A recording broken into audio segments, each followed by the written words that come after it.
The rain didn't just soak her clothes. It erased her marriage. When Ethan Caldwell threw his wife out of their mansion, he didn't just take her home. He took her name, her dignity, and her place beside him. He made sure the neighbors saw.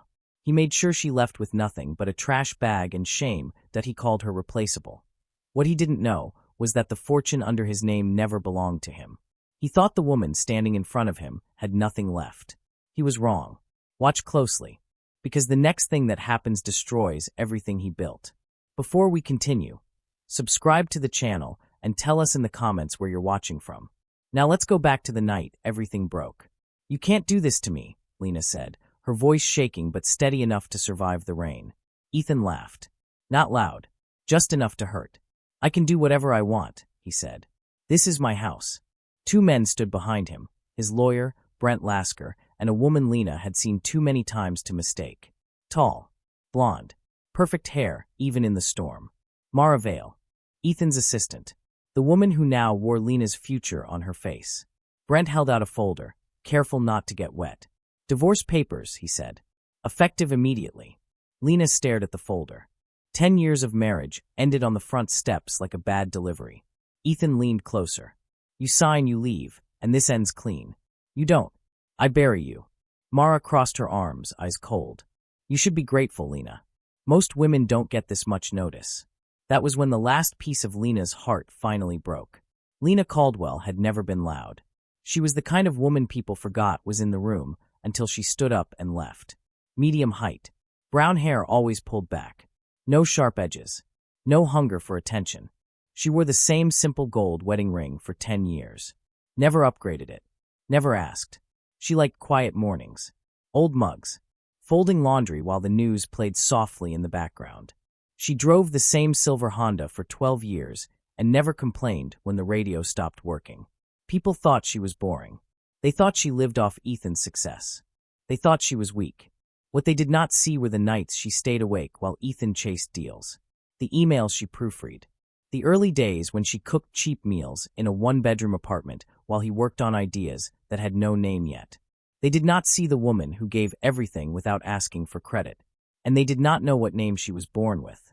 The storm did not stop when Ethan shut the door behind her. Lena stood alone on the driveway as the lights inside flicked off one by one. The mansion, white columns, trimmed hedges, perfect symmetry, looked like it had never known her. A security guard waited by the gate. He would not meet her eyes. She walked down the long driveway with the bag cutting into her arms. Rain soaked through the plastic, dampening the clothes inside. At the gate, she turned once. Ethan stood under the porch roof, dry and angry, his expensive brown suit pressed and perfect. He looked relieved, like he had finally cleaned house. "Don't come back," he said. "You don't belong here anymore." Lena nodded once. Then she walked away. The next morning, Ethan Caldwell sat at a glass table overlooking Manhattan, calm and confident. He sipped black coffee while Brent reviewed the plan. "She won't fight," Brent said. "She has no income, no leverage, no proof of contribution." Ethan smiled. "I told you she was nothing." Mara sat beside him, her hand resting on his knee. "What about the press?" "We control the story," Ethan said. "She was unstable, dependent. I carried her." Brent nodded. "If she tries anything, we crush her." They all believed that. Lena spent that morning in a small motel off the highway in Westchester County. The carpet smelled like old soap. The walls were thin. The bed creaked when she sat down. She laid the plastic bag on the bed and folded each piece of clothing carefully. Not because it mattered, but because she always finished what she started. Then she reached into her purse and pulled out a small envelope. Inside was a single card, a name written in careful ink.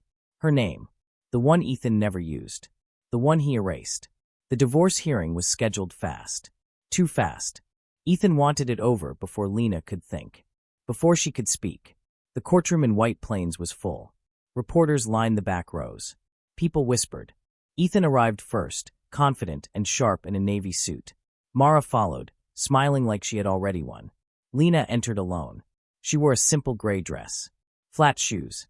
No jewelry except her ring, which she removed and placed in her purse before sitting down.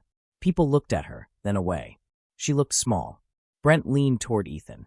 "This will be quick." The judge, Harold Winthrop, adjusted his glasses. "Mrs. Caldwell," he said, looking at Lena. Do you have representation? Yes, she said calmly. A man stood up from the back row. Tall, older, silver hair, worn briefcase.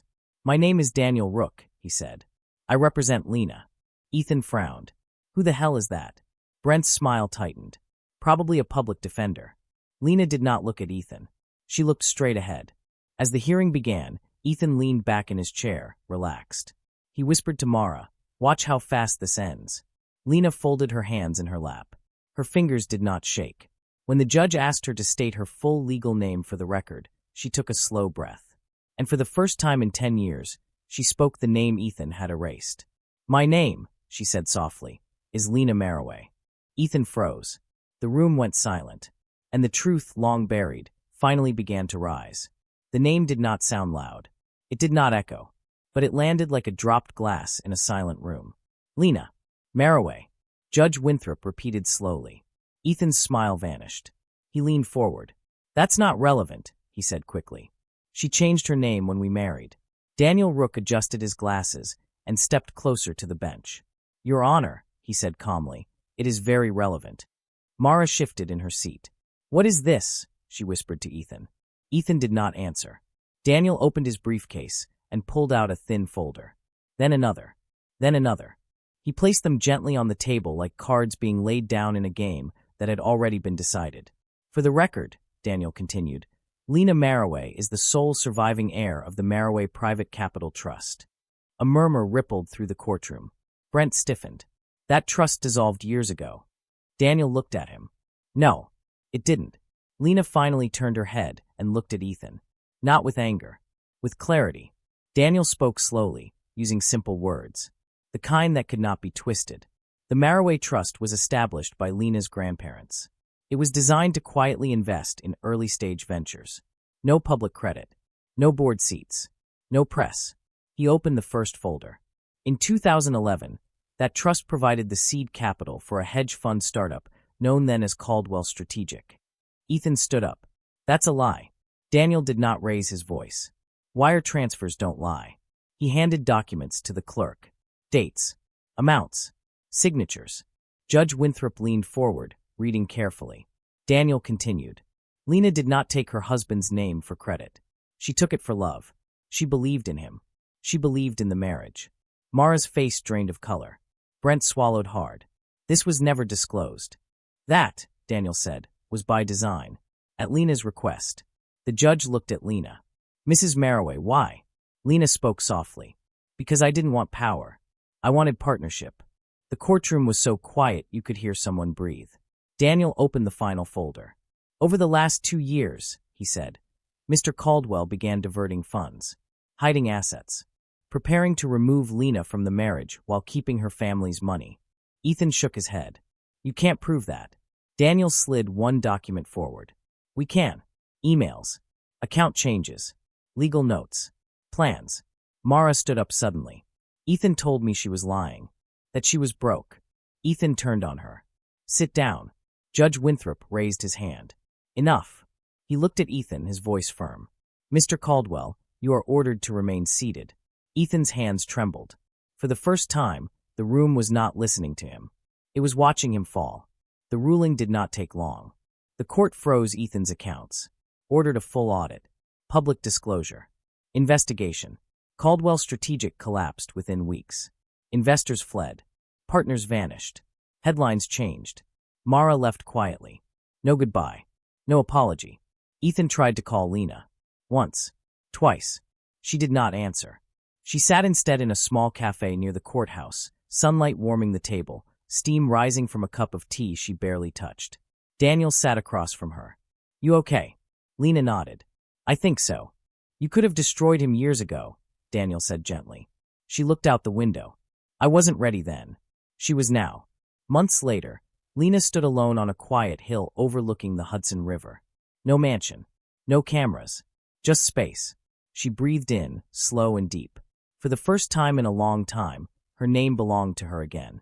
She whispered it once. "Lena Maraway," and smiled, because loyalty was never weakness. It was strength, waiting to be seen. If this story moved you, subscribe to the channel. And tell us in the comments, Have you ever been underestimated by someone who thought you were powerless?